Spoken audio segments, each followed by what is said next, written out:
So think of yourself being on a safari. And then what do you see? You see a giraffe. Beautiful animal, slender, long neck. And it's munching and chomping on some leaves.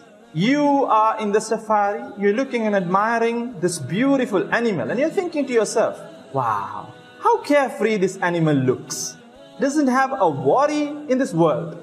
And in all reality, it is the truth. Because animals, they live in immediate response environments. Let me explain. The giraffe, whenever it's hungry, it feels hungry, it goes by a tree and it starts chomping on the leaves, hunger goes away. When it hears a storm rumbling, it hears thunder, it witnesses lightning, it thinks it's going to rain, I need to find shelter, it goes, finds shelter, it's relieved.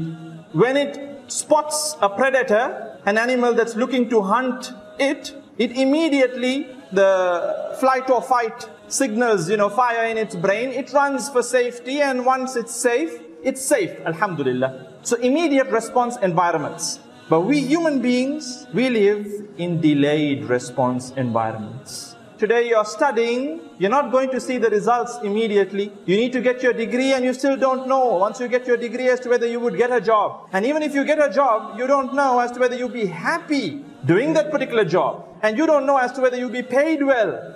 You don't know how life will turn out to be. You don't know as to whether you'll buy yourself a house. You don't know as to whether you can afford the vehicle that you're running in right now. You don't know as to whether your business will run smoothly in this particular government or the next particular government.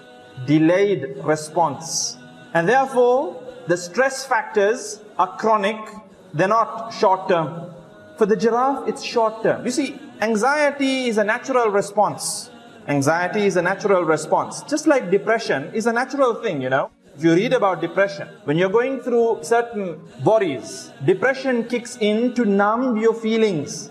And it's supposed to be short term. The minute it becomes long term, then that's when it becomes chronic depression. When you start feeling like you can't feel anything. You don't feel happiness, you don't feel sadness, you're like a zombie. Then it becomes problematic. Likewise, anxiety, look at the example of a deer. The deer in the jungle. It sees a lion, anxiety kicks in, and you see the deer bolting and running away. It's startled and it runs away. You might have seen it in BBC documentaries and whatnot. But once the deer moves out of the radius, the perimeter, where the lion is going to attack, what do you notice the deer doing after that? Do you see the deer all stressed up and sitting in a corner, heart beating away, dub, dub, dub, dub, dub. Lion is going to eat me, lion is going to eat me, lion is going to eat me. No. The deer goes to a corner and starts to graze like normal, and it goes on with its life.